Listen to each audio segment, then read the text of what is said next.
The federal government expends 742.56 billion naira Sukuk funds on roads, release 1.88 trillion naira for 2022 capital expenditure. Independent Petroleum Marketers Association of Nigeria (IPMAN) appeals to government for more time to adhere with pump price. Asia Pacific markets rise ahead of Australia's rate decision. The program is Business Express, reaching you from Abuja, Nigeria's capital. I am Leah Tunde. You're welcome.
We start the program by informing you that the Minister of Finance, Budget and National Planning, Zainab Shamsuna Ahmed, has presented symbolic checks of sovereign Sukuk issued proceeds valued at 130 billion naira to the implementing ministries in Abuja. The 2022 sovereign Sukuk will be released as part of capital expenditure in the 2022 Appropriation Act, which has been extended by the National Assembly to March 31, 2023. Nigeria started issuing Sukuk in 2017 as a strategy to bridge infrastructure deficit in the country. 5 sovereign Sukuk have so far been issued, and the proceeds used for construction and rehabilitation of key economic road projects in the 6 geopolitical zones and the Federal Capital Territory. A breakdown of the 130 billion naira raised from the 2022 Sukuk shows that the Ministry of Works and Housing got 110 billion naira, while the Federal Capital Territory Administration got 20 billion naira. The objectives of deepening the domestic capital market and financial inclusion are also being achieved by this process. The private sector and the subnational governments have also embraced this instrument. The issuance of sovereign Sukuk, a project-tied debt instrument, is one of the major innovative and very successful initiatives of this administration towards financing the development of critical infrastructure in the country. I want us to point to these roads. Those are assets of development for the future. With the Sukuk, it is a pay for performance. So they know that once they complete the job and the ministry, the owner ministry certifies that they have done the job, that's first level check. Second level check is that there are trustees protecting the investors. So once that check is done, they get paid. Total Sukuk investment since inception by this administration is 612.557 billion naira, and these 130 billion naira will cushion the infrastructure fund needs as contained in the 2022 budget. And towards ensuring Nigerians get value for their money and consume made in Nigeria products, the federal government is now scaling up sensitization to industrialists across the country to ensure MANCAP compliance.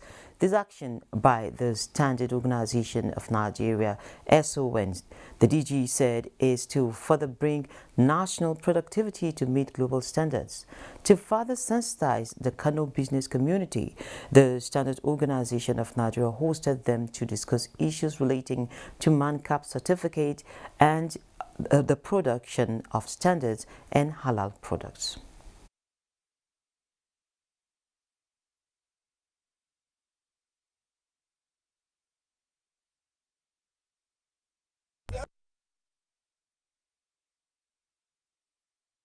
Now it is a relief for most people since the Central Bank of Nigeria (CBN) extended the deadline for the return of old Naira notes to 10th of February 2023. 4 days to the deadline, accessing the newly redesigned Naira notes and failed electronic transactions continue to frustrate Nigerians.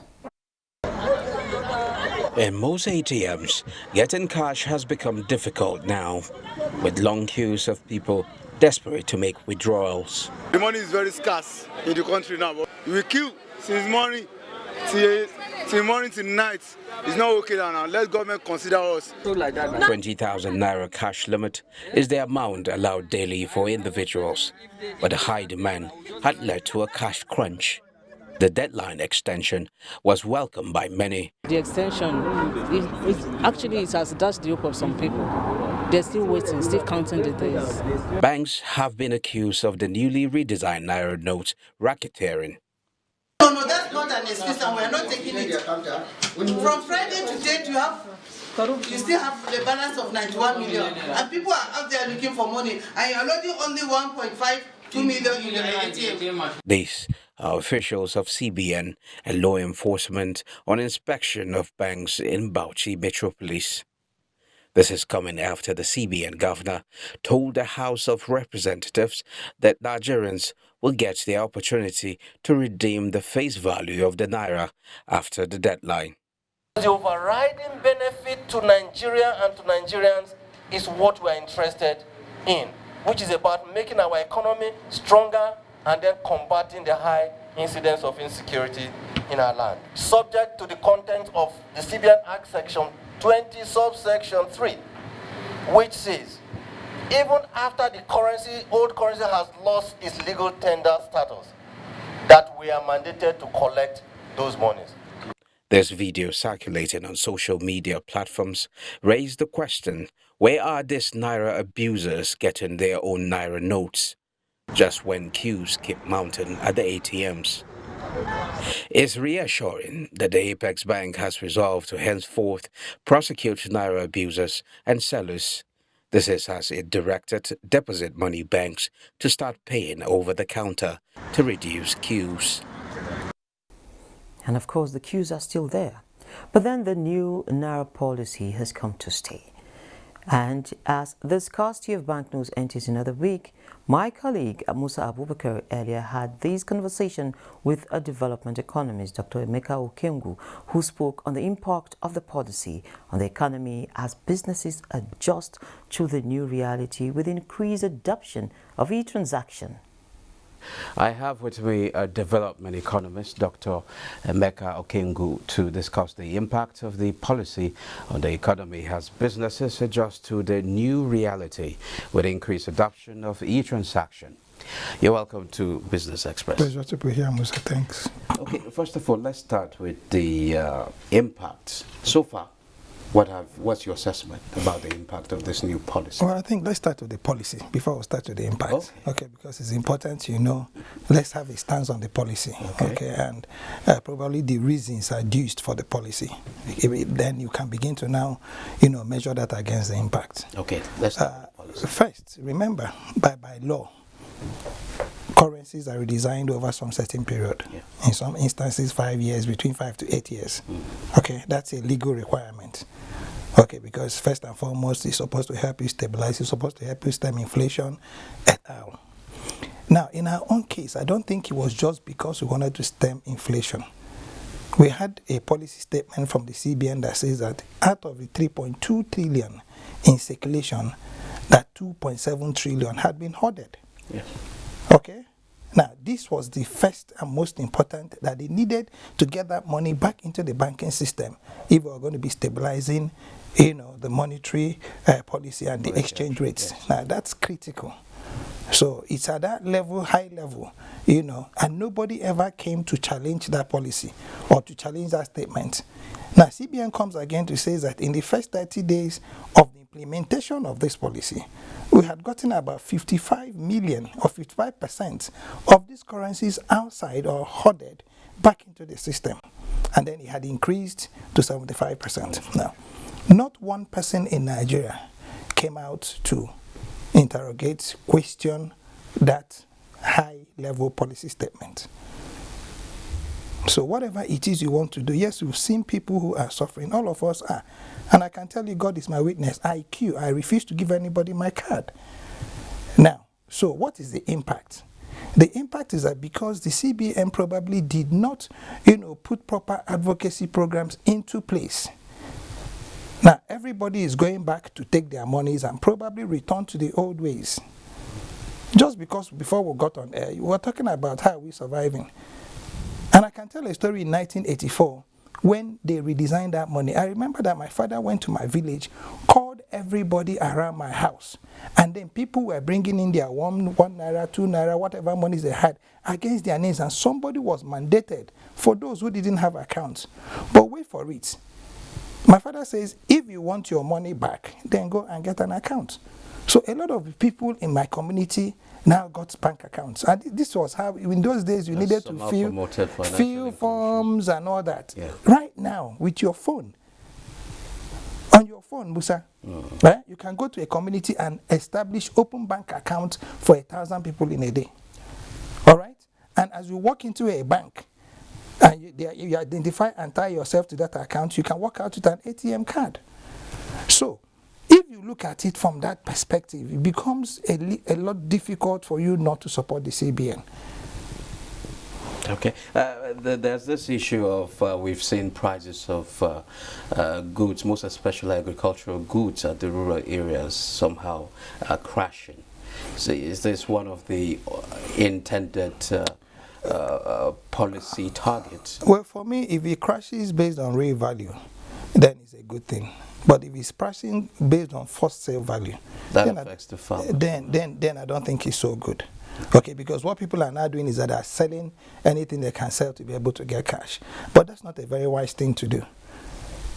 Okay, because you see, you're selling to now buy something that you can't be able to get with the cash you have. Of course. Now, I think the wise thing to do is for all of us to focus on the CBN, to say to CBN, listen, you people didn't change all the currencies in Nigeria. And the most critical sector, the most critical interface between the public and financing in Nigeria are the POSs. I do not see why CBN wouldn't be disbursing 100,000, 50,000, maximum 100,000 to POSs around. Through the POS. To the POS, because but we've seen a situation whereby they're exploiting people. They're charging high amounts of money. Because they're buying the money, Musa. What I'm trying to say to you is that if you go across the counter and you're able to get 50,000 as a POS person, 100,000, which is what most of them do, you can give them these 50 naira notes. They're not out of circulation. They're still legal tender. So how come CBN, at least at the level of a POS? Let me tell you why people are complaining. Because there are no POS around your area, you might need to take transport to where your bank is, which is a distance. As against you stepping outside your door, and as a POS person that can give you 1,000 naira. And a lot of these people who are queuing up here would not be withdrawing at any point in time more than 5,000 or 3,000. It is just this daily money that they withdraw. I observe that in most ATM points, they are mostly POS operators. They will go to one POS after the other to collect because there's cash limits. So they will now go to ATM 1, withdraw, within the cash limit, go to the next one, and at the end of the day, they now charge high. You will really need to appreciate that person, because he would have at least stayed for 7 hours in the sun to be able to get through 2 POSs. More than that. By the lines that. So what I'm just trying to say to you is that we need to think this through, and we are just not. I'm calling out those who should know. I've just given you a typical example. My father, he wasn't a politician. Okay. Now we have CBN announcing that they have 30,000 super agents all over Nigeria. I've not seen any local government chairman. I've not seen any community leader. I've not even seen the National Assembly, ask the CBN to publish those numbers, publish the locations. Where are they in the communities? This should be the primary priority now, to make certain that nobody loses his money. Because even if he extended this for another 2-3 weeks, trust me, just like our PVC collection has shown, some people won't still go to do it. But shouldn't it be gradual? Gradual how? Gradual. Gradual as in, with time, we will just face it out gradually by maybe extending 1 or 2 weeks. You are talking about money, Musa. We are talking about a legal tender. You can't have 2 legal tenders. You can't have 2 1,000 naira notes gradually, interfacing with each other. You're going to be having a lot of complications. Okay. Now, it's the moment you take this decision, and let me tell you this, and I've said this in different fora. It will not take you 2 weeks to move 10 trillion from whatever location to the next location. We're not talking about rocks. Okay, so I don't know why people are not understanding that even if you had $1 billion in your house, you can actually call the banks to come and pick it up. You don't need to carry it there yourself. So this question of now, we give more time for what? Okay, there's this situation also. We've seen a situation in some places in the country where you see people that want to sell a particular product. For those who have the cash, they get it cheaper. And for those who don't have the cash, they get it at, a little bit higher price. And also there are some communities that are closer to this border that instead of like Ilela in Sokoto, instead of actually because of the scarcity of Naira, they now choose to use their CFA franc. What do you make of that? They've always traded CFA. CFA has always been a legal tender in Nigeria. And that trans-Sahara route, okay, they've always traded with whatever currencies. They even trade with pennies when it becomes necessary. Now, I don't think we should underplay that people are going through a lot. I am. And I'm saying to you, I'm not sending people. At my age, I go there to stand in that sun. And a couple of times I've tried, I've only been successful once. Now, but what I've also learned is that there are certain things we should begin to do, the other way. If you have a card, use your card. Okay? If you don't have a card, find a card. If you have money, find somebody who has an account. Everybody keeps little safe piggy banks. I have one for my son. Okay, and then in breaking that for him, I know that the next time I am going to be returning that thing when I've gotten to 16 years, and I would have given him a card. That's the way the world is operating. So we must learn to live in the new world. And when I see people who go to say people are suffering, yes, people were suffering before the money change. Trust me. So until we're able to all agree that it is unthinkable in an economy that has 3.2, and that's why I started from that point, for you to know that it is just not about us, stopping elections. It's all about us getting our monies back, into the banking system. I mean, we've seen videos, Musa, you've seen them, of monies that had wraps of banks that were liquidated 12, 20 years ago. Monies that still had their wraps. People are moving it and keeping it. What for? And again, CBN keeps showing us these banks, that people are, I'm not seeing any handcuffs of any of those guys. I'm not seeing them in court. Because if you don't make examples of these people for those spraying money, whatever it is, and then those who are hoarding this money, I thought by now CBN would have gotten a private prosecutor to start prosecuting those people, name and shame them. Because in a system where you have 91 million, I mean, that was the last report you showed, Musa, and you loaded 1.5 million, and sometimes you loaded with wrapper. And then you press the button and nothing comes out. That is economic sabotage. Yes. And why would you suffer such a person? You must be able to show clear examples that this is wickedness against man, wickedness against God. Honestly. Okay? Then there's this also issue of failed transactions. Oh. We've seen issues of failed transactions. Again, I can hazard a guess. Okay. You see, the way our telecom systems are wired, okay, you probably have one station being able to do 12 million transactions in a minute. If you've noticed now, when you use your system to send money, the person gets the money, you don't even get an alert. Okay, so what happens in between? The moment we have 12 million, probably, I'm just hazarding a guess now, that system is able to carry, locks in. Every other person who comes in by chance. And then when everybody is struggling at the same time, you have now 24 million people trying to get through a door. No matter how strong that door is, you know what happens? It gives way. Definitely. So you keep having system crashes, you go to the banks, their systems are not working. Then that's also where we can call the CBN out again. If you knew you wanted to do this policy, this policy didn't just jump, onto the stage. You've had it planned. How come you didn't do a technology mapping? How come you didn't test this to be sure that you can be able to take as many as 50 million, 60 million people transacting on a daily basis, knowing clearly that Nigeria, is a cash society. But you can get some other innovations. What stops people from buying travel cards? Because there's so many things we can be able to really introduce, that can make this a lot easier for everybody. That's the issue. So for us to be fixating on people suffering, okay, it's like somebody has malaria, and then you say to the person, no, because quinine is very bitter, don't take it. Instead, take sweets. The person is going to die. So if this is a bitter pill we need to take, what Nigerians need to do is to be able to now start asking CBN or these handlers a very critical question. But for me, it will be the representative of the people. In my own village, somehow we're lucky, we are a little bit suburban. So it'd be difficult to have anybody there who doesn't have an account. Maybe because of what my father did as far back as in 1984. Everybody can become this advocate. You can. Okay. Musa, just with your phone, you can go to your village and start helping people. Of course. So what are we talking about, really? Thank you very much, Dr. Emeka Okengu. Thank you for sharing your thought with us. Pleasure. It's always a pleasure. Thank you, Musa and Dr. Okengu. The cash swap monitoring team of the Central Bank of Nigeria has continued to embark on enforcement operations again in Bauchi State. Awal Abdullahi reports that the operation is to ensure that all commercial banks operate in line with CBN directive.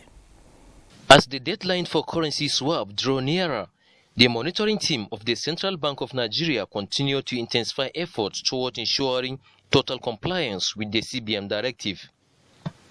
The team visited some commercial banks in Bauchi where they expressed dissatisfaction with their operations. Right now we're in the premises of First Bank of Nigeria, and to our greatest dismay, there's no single official on ground, despite the very clear instruction that all the banks must work 7 days in a week and probably even 24 hours in the day. We are in the field, go to the bank, we even go to the extra, open their strong rooms to see where the money is and why are the ATMs not loaded. So that is part of the strategy we are adopting. Customers have also lamented on the situation as some of the ATM machines are not dispensing cash. I couldn't find any money. I'm frustrated. And luckily, I came and saw the CBN bank officials moving around inspecting banks. Initially, we were thinking that the commercial banks were not giving money by the CBN because most of the narratives they are churning out is that they don't have money from the CBN. But it's not true. With this enforcement by the CBN, it is expected that residents of Bauchi will now have access to their money. The federal government says it will continue to improve the diversification of the economy by steadily growing other sectors, particularly the commodities trading ecosystem. Minister of Finance, Budget and National Planning Zainab Ahmed stated this during the presentation of gold coin to her by the Lagos Futures and Commodities Exchange in Abuja. The equities market began the week in a positive territory as investors gained 84.23 billion naira. The all-share index increased by 0.29% to close at 54,367.74 basis points. A total turnover of 184.136 million units of securities worth 4.6 billion naira were traded in 4,301 deals. Equity capitalization advanced to 29.6 trillion naira. Next is Global Market Update as put together by Boss Dave. Global sentiment remains mixed this Tuesday as stocks in Asia traded mixed and investors digested the Reserve Bank of Australia's interest rate hike of 25 basis points in line with expectations. In Japan, the Nikkei 225 fell fractionally to end its session at 27,685.47. Hong Kong Hang Seng Index rose 0.54%, while the Hang Seng Tech Index climbed 1.01%. In mainland China, the Shanghai Composite rose 0.26% to 3,246.98.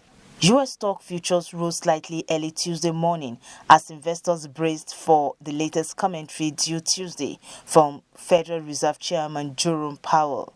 Futures tied to the S&P 500 added 0.13%, while futures connected to the Dow Jones Industrial Average inched up 0.04% higher.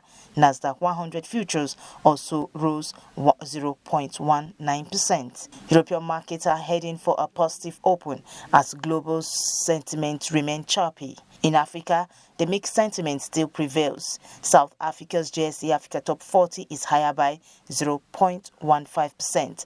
Namibia's overall index down 0.06% in early trade as Morocco has posted marginal gains. Other markets on the continent are yet to post numbers. Thank you, boss, today. And of course, that is how the lights will be dimming out on this edition of Business Express. We value your feedback, so keep the comments, observations, and suggestions coming. Also, be informed that all previous episodes are available on YouTube on the NTA's channel.